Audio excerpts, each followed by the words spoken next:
छोलिया हो या लोबिया, सफेद चने या काले चने, सब कुछ मजेदार बने। संभल में 24 नवंबर 2024 को शाही जामा मस्जिद सर्वे के दौरान भड़की हिंसा की जांच अब निर्णायक मोड़ पर पहुंच गई है। पुलिस ने इस मामले में सपा सांसद जिया-उर-रहमान बर्क, मस्जिद कमेटी के सदर जफर अली समेत 23 लोगों के खिलाफ चार्जशीट दाखिल कर दी है। वहीं पहले संदेह के घेरे में आए सदर विधायक इकबाल महमूद के बेटे सुहेल इकबाल को जांच में क्लीन चिट दे दी गई है। पुलिस ने उन्हें दोष मुक्त मानते हुए चार्जशीट में उनका नाम नहीं जोड़ा है। 335/24 जो संभल वायलेंस की कंस्पिरेसी का केस है, वो 24 नवंबर 2024 को हुई हिंसा के बाद में पुलिस के द्वारा पंजीकृत कराया गया था, जिसमें यहाँ के सांसद जिया-उर-रहमान बर्क और यहाँ के विधायक पुत्र सोहेल इकबाल, इन दो लोगों के साथ में कई अन्य लोगों के खिलाफ नामजद रूप से अभियोग पंजीकृत कराए गए थे। पुलिस के द्वारा प्रॉपर इन्वेस्टिगेशन किया गया, जिसमें SIT के द्वारा इसमें क्लोज सुपरविजन में इन्वेस्टिगेशन किया गया। उसमें जिन जिन लोगों को दोष पाए गए उन लोगों के खिलाफ चार्जशीट की गई है और जिनके खिलाफ कोई साक्ष्य नहीं मिला उन लोगों को पुलिस के द्वारा बरी भी किया गया। सांसद और विधायक इकबाल मसूद के बेटे सुहेल इकबाल को मुकदमा अपराध संख्या 335/24 में नामजद आरोपी बनाया गया था। साथ अन्य विभिन्न अज्ञात आरोपित भी शामिल थे। जांच के दौरान सुहेल इकबाल से पूछताछ की गई थी, लेकिन इलेक्ट्रॉनिक साक्ष्य, गवाहियों और घटनास्थल की पड़ताल के आधार पर उनकी भूमिका साबित नहीं हुई, इसलिए उन्हें राहत मिली है और उन पर कोई आरोप तय नहीं किए गए हैं। इसी मुकदमे में जामा मस्जिद कमेटी के सदर जफर अली एडवोकेट की भूमिका प्रकाश में आने के बाद उनकी भी गिरफ्तारी कर ली थी।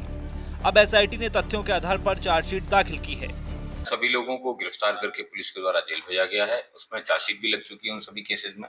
उन केसेस में बैलिस्टिक रिपोर्ट्स और तमाम प्रकार की जो रिपोर्ट्स आनी थी, जिसमें क्राइम सीन रिकंस्ट्रक्शन रिपोर्ट है, मेडिको लीगल एक्सपर्ट्स के ओपिनियंस है, वो सारी चीजें पुलिस के द्वारा माननीय न्यायालय में जमा करा दी गई है और उनमें सब केसेस में ट्रायल भी शुरू हो चुका है। संभल के SP कृष्ण कुमार बिश्नोई ने बताया कि SIT ने तथ्यों के आधार पर विवेचना पूरी कर ली है।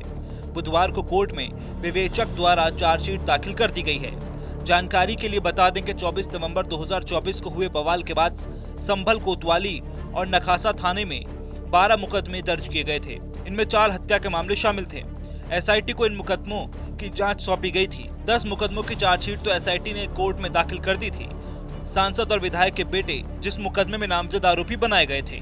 PNSS के जितने भी प्रोविजंस हैं उसमें जल्दी से जल्दी एक्सपीडिशियस ट्रायल के प्रोविजंस हैं, उन सभी को अवेल करते हुए पुलिस के द्वारा इसमें प्रभावी पैरवी की जाएगी और उम्मीद करते हैं कि माननीय न्यायालय द्वारा न्याय किया जाएगा। आपको बता दें कि संभल की विवादित जामा मस्जिद के पास हुए बवाल में दर्ज FIR के अनुसार सांसद जिया-उर-रहमान बर्क पर बवाल से पहले भड़काऊ भाषण देने का आरोप लगा था, जबकि बवाल के दिन विधायक नवाब इकबाल महमूद के बेटे सुहेल इकबाल पर भीड़ को उकसाने का आरोप लगा था।